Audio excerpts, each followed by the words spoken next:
Hey guys, thanks so much for stopping by my channel. Today we're gonna go over a really simple rainbow baby boomer.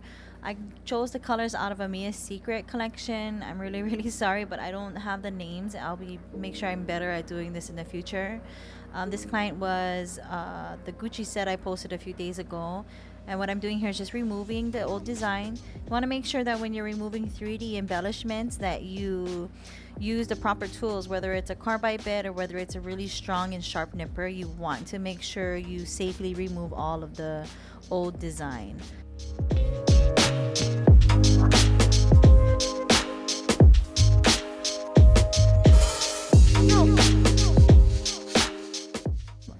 I like to go ahead and pre-shape the nail prior to doing any kind of acrylic design, especially when I'm designing with colored acrylic, to minimize on the bulkiness at the free edge of the nail.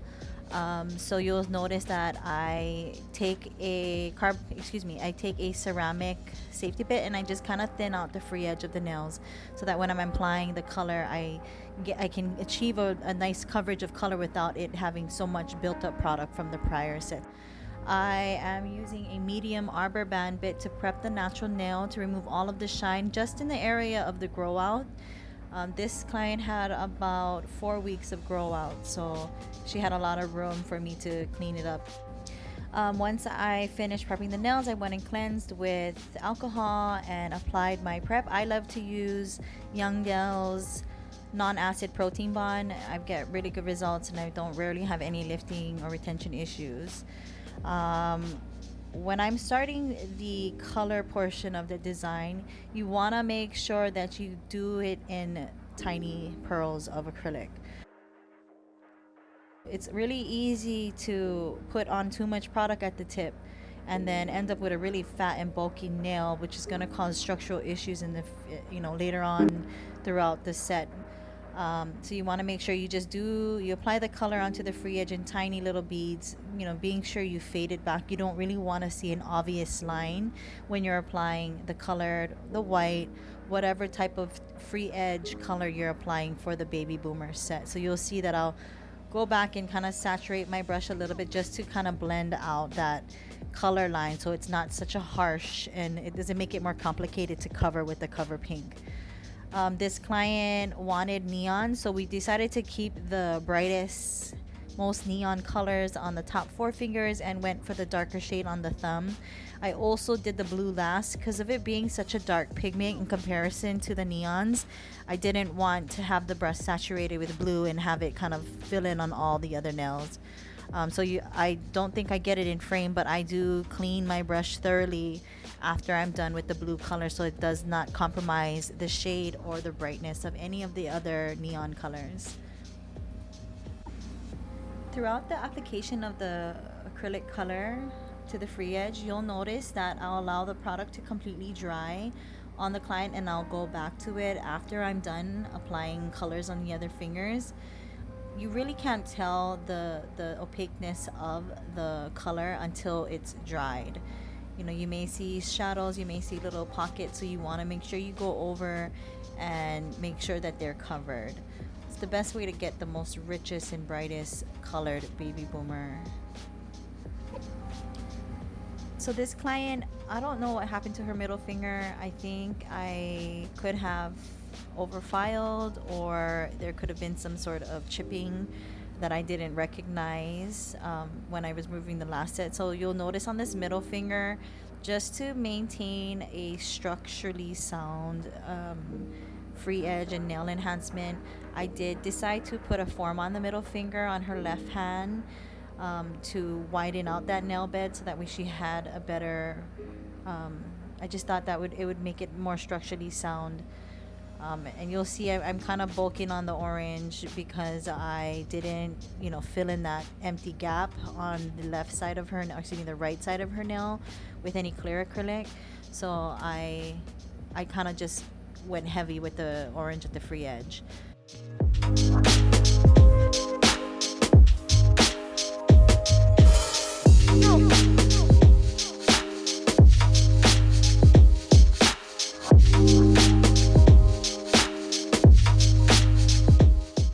Okay, once you are satisfied with the brightness and opaqueness of your color at the free edge of the nail, you want to go ahead and pick up a cover pink nude acrylic. It could be peach, it could be nude, just depends on your client's skin tone. I chose to go with the Young Nails cover pink acrylic powder.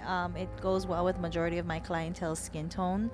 But once you're satisfied with the brightness of the color at the free edge, go ahead and take a small to medium sized ball, and I like to apply it right where the blend of the color starts to happen, just to kind of give it a little bit more coverage. And then I come back with another smaller pro to finish up the cuticle areas of the client's enhancement.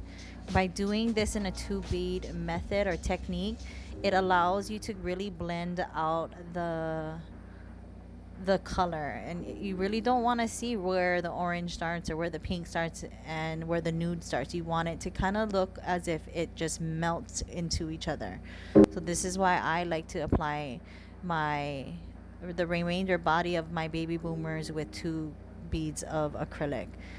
Sometimes with the thumbs it's 3. It just really depends. I find that when I'm doing darker colors, I definitely like to be a little bit more generous with the nude, just so that way you really don't see the shadows of that dark pigment.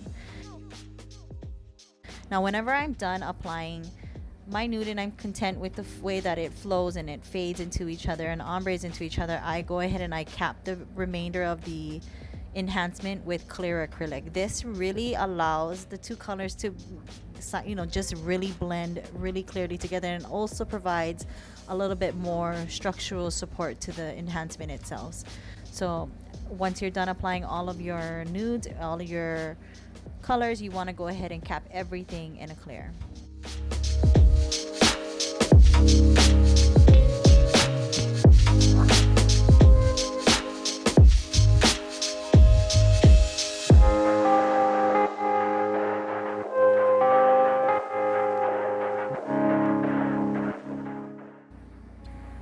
Once you've allowed your clear to set and to cure completely, you want to go in and clean up and finish file the nail.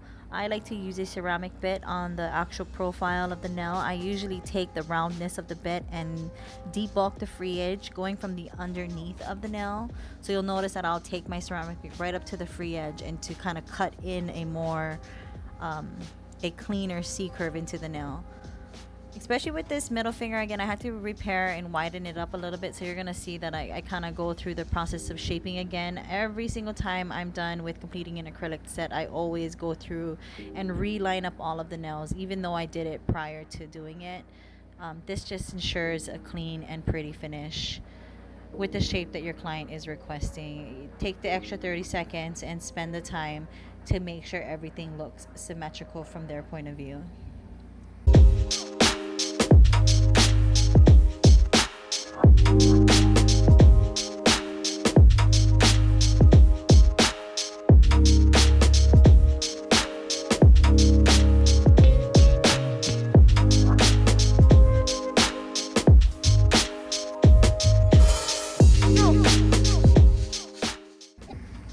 Because I went ahead and added some more width to the middle finger, there was a lot of excess product built up underneath the nail. So you'll see me here with another ceramic bit that I use to clean up just any of the excess overage underneath of the nails where the old enhancement and the natural nail met. Once I'm content with everything, I'm going to go in with my 100 in grit buffer, finish buff everything, make sure none of the edges are sharp, cleanse the nail with alcohol, and apply a non-acid primer. I love Young Nails non-acid primer. So I apply that, have them do a flash cure for 10 to 30 seconds, and then apply the top coat of choice. I unfortunately didn't get that in frame this video, but here is a finished picture of how this set turned out. We were both really happy with the brightness and super stoked on we're gonna repurpose this design next set, so stay tuned. Thanks again so much for stopping by. I hope you guys enjoyed the video. Please drop me a comment, subscribe, let me know if you have any suggestions on what you may want to see in the future. I am just recording and editing and just doing my best to bring you as much as I possibly can. So thanks again, and I will see everybody soon. Have a good one.